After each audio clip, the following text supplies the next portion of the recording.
मेरी मालकिन की छोटी बेटी रोज़ रात में किचन से चुपचाप तेल और केला लेकर अपने कमरे में चली जाती थी। थोड़ी देर बाद जब बाहर निकलती तो पसीने से लथपथ रहती थी। एक दिन मुझसे रहा नहीं गया और मैं सच्चाई जानने के लिए उसके कमरे में छुप गई। वहाँ पर मैंने जो देखा उससे मेरे कदमों तले ज़मीन निकल गई, क्योंकि मेरी मालकिन की बेटी, मेरी उम्र 20 साल थी, मेरे आगे पीछे कोई नहीं था। मेरे मम्मी पापा मर चुके थे। मैं पढ़ी लिखी भी नहीं थी। मैं लोगों के घरों में काम करके किसी तरह अपना गुज़र बसर कर रही थी। मेरे पास रहने का ठिकाना नहीं था। मैं जिसके घर में काम करती थी उसके घर पर ही सो जाती थी। मेरी मालकिन को गांव जाना था, इसलिए उसने मुझसे कह दिया था कि तुम अपना कोई और ठिकाना ढूँढ लो। हम लोग घर में ताला लगाकर गांव जा रहे हैं। उनकी बातों से मैं परेशान हो गई थी, क्योंकि इतनी जल्दी काम मिलना मुश्किल है, और अगर किसी तरह काम मिल भी गया तो रहने की समस्या होती है, क्योंकि जल्दी कोई अपने घर में रहने की इजाज़त नहीं देता है। बेसहारा लड़की को सहारा कोई नहीं देता है। मैं जवान भी हो गई थी।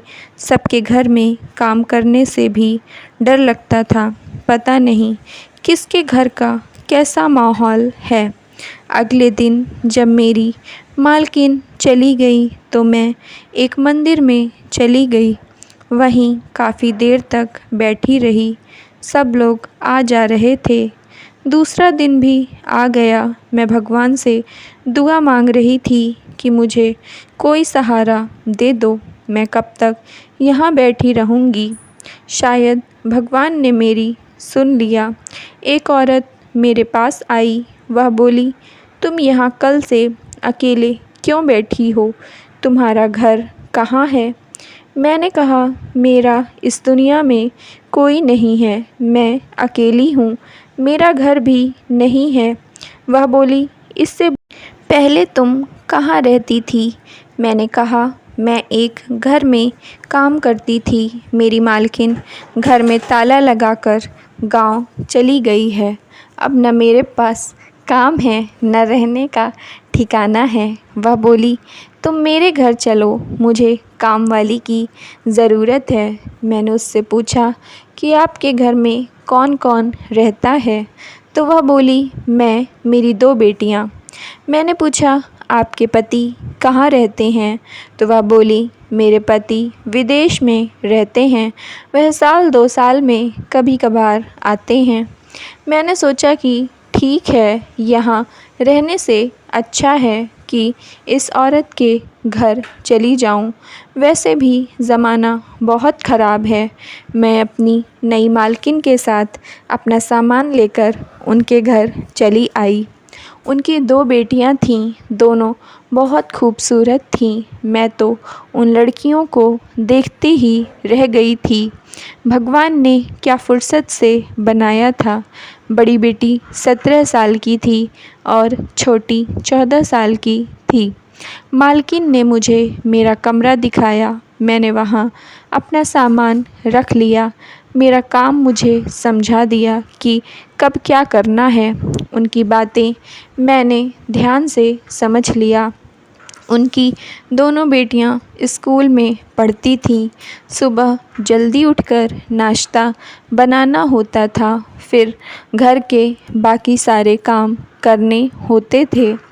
मैं अपने सारे काम समय से करती थी। कभी शिकायत का कोई मौका नहीं देती थी।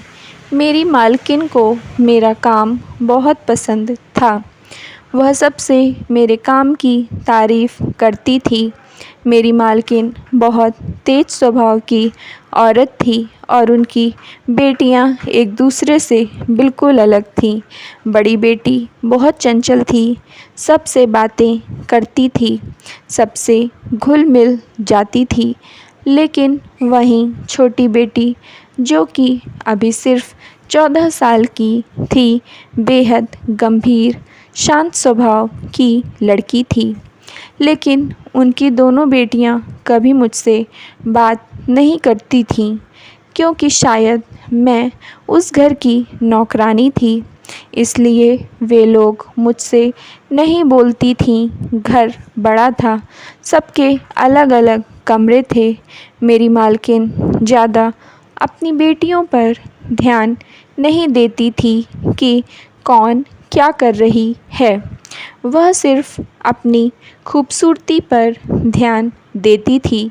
कभी-कभी तो मुझे हँसी भी आती थी कि पता नहीं ये सब इतना मेकअप क्यों कर लेती है, जबकि कहीं नहीं जाना है, घर पर रहना है। लेकिन पैसे वालों की तो बात अलग होती है। मैं कुछ नहीं कहती थी, क्योंकि मेरी मालकिन को बुरा भी लग सकता था।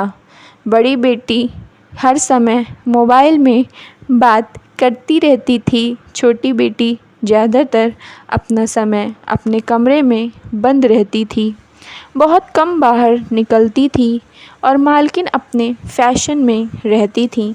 सब कुछ तो ठीक था, लेकिन एक बात जो मुझे परेशान करती थी वह यह थी कि मेरी मालकिन की छोटी बेटी रात को खाना खाने के बाद जब सब लोग अपने कमरे में चले जाते थे, तब वह चुपके से किचन जाती थी और वहाँ से केला और तेल लेकर सबसे छुपाकर अपने कमरे में लेकर चली जाती थी।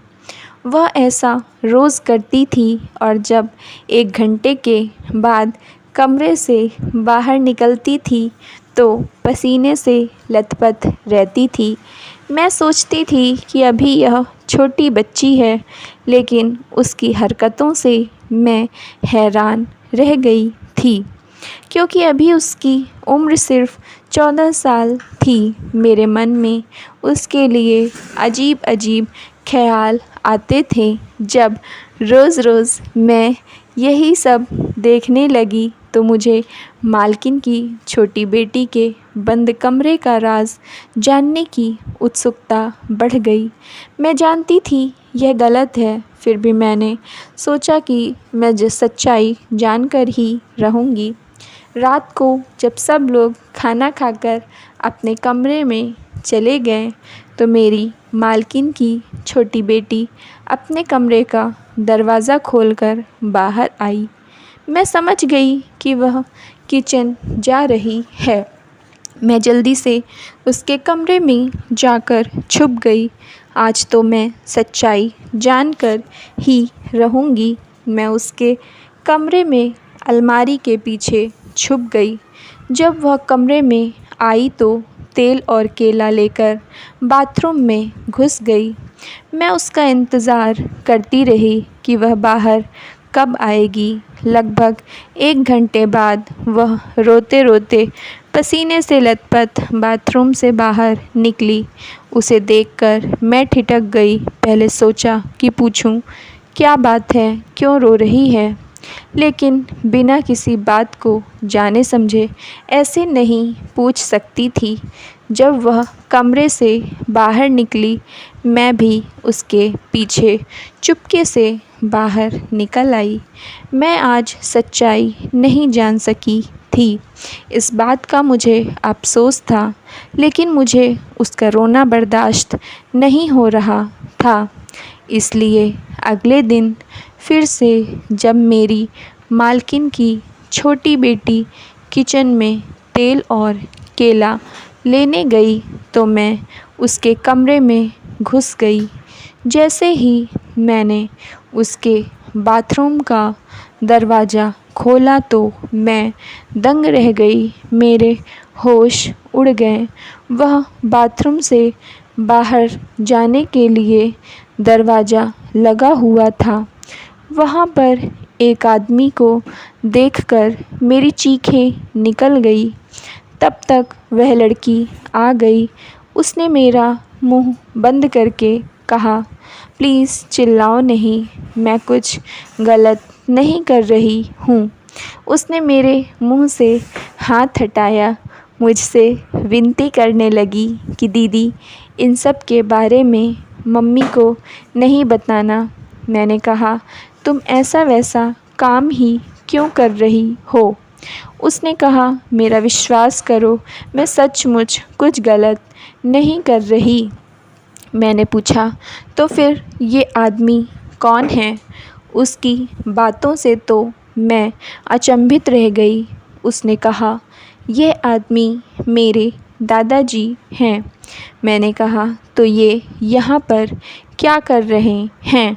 वह बोली, मेरे पापा जब विदेश चले गए तो मेरी मम्मी ने दादाजी को घर से बाहर निकाल दिया और चारों तरफ शोर कर दिया कि वह घर से भाग गए हैं। अब मेरे दादाजी के पास रहने खाने को कुछ भी नहीं है, इसलिए जब मैं स्कूल जाती हूँ तो जो नाश्ता आप मेरी टिफ़िन में लगाती हो वह मैं मेरे दादाजी को दे दिया करती थी। दादाजी मेरे स्कूल के बाहर एक पेड़ के नीचे बैठकर मेरा इंतज़ार करते थे। मैंने कई बार मम्मी और दीदी से कहा कि दादाजी को घर पर रख लो, लेकिन वह लोग नहीं मानी। उल्टा मेरी मम्मी ने मुझे खूब डांटा। मैं समझ गई ये लोग दादाजी के लिए कुछ नहीं करेंगी, इसलिए मैंने यह सब करना शुरू कर दिया। मेरी मालकिन की छोटी बेटी इतनी कम उम्र में इतनी समझदार निकलेगी मैं नहीं जानती थी। जब वह स्कूल से वापस आती थी तो बहुत सारा खाना खाती थी। अब मैं समझ गई वह नाश्ता अपने दादाजी को दे देती थी, इसीलिए उसे बहुत तेज़ भूख लगती थी। मैंने पूछा, तो फिर तुम तेल और केला का क्या करती थी? उसे लेकर अपने कमरे में आ जाती थी और जब घंटे भर बाद कमरे से बाहर निकलती थी तो पसीने से लथपथ रहती थी। वह बोली, मेरे दादाजी का लीवर कमज़ोर है, इसलिए वह एक ही बार खाना खाते थे, इसलिए रात को मैं उन्हें फल खाने के लिए देती थी। मेरे दादाजी को केला बहुत पसंद है, इसलिए उन्हें रोज़ केला देती हूँ। दादाजी के घुटनों में बहुत दर्द रहता है, इसलिए मैं रोज़ तेल से उनके घुटनों की मालिश करती हूँ। इसके बाद वह तेल की शीशी वापस किचन में रखने जाती थी। मालिश करते करते मैं पसीने से भीग जाती थी। मुझे उस मासूम सी लड़की पर गर्व महसूस हो रहा था। मैं उसके बारे में पता नहीं क्या क्या सोचती थी, जबकि वह एक नेक दिल लड़की निकली। अगर ऐसे पोता पोती हर किसी को मिले तो किसी बूढ़े व्यक्ति को गैरों की मदद की ज़रूरत नहीं पड़ेगी। Thank you friends. अगर आप लोग को स्टोरी पसंद आई हो तो प्लीज़ लाइक कर दीजिए और चैनल को सब्सक्राइब कर लीजिए।